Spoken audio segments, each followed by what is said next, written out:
On a ball that's hit to the outfield or on a ball that we know there's not going to be a close play at first and we have to run through the base, we want our young players to take a turn. Gets them in position to try and go to second base quicker and more efficiently. What we want to have our young guys do is once they know that they don't have to run straight through the bag trying to beat out a ground ball, they take a little bit of an angle outside of the baseline in order to let them be more efficient heading to second in a straight line.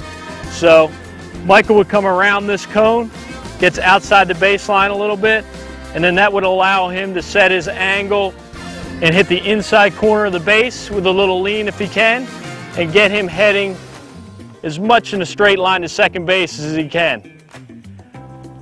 If the ball's fielded in the outfield, after Michael takes his turn, go ahead, he aggressively gets out there, and then once he sees that they've got the ball back into the cutoff man, he turns around and hustles back to first base.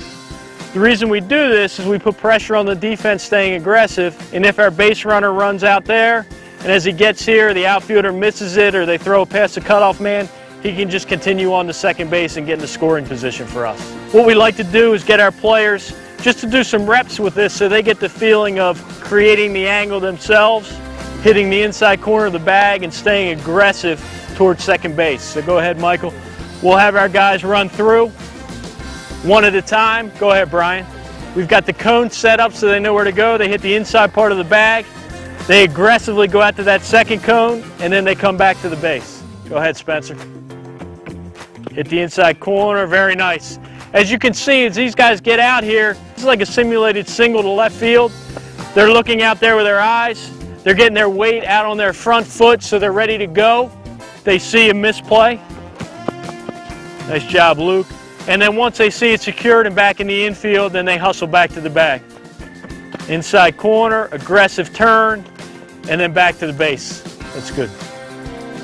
We'll continue with these repetitions for our guys, and then you can add in actual fungos that are hit, coaches determining whether the ball's fielded cleanly or not, so that these guys get used to making some decisions in the heat of the moment. Again, we're always looking to be aggressive, to put pressure on the defense, and to get the extra base. We want to teach our guys that if there's not a play that they're trying to beat out, then they should create that angle, take a turn, and start heading to second base.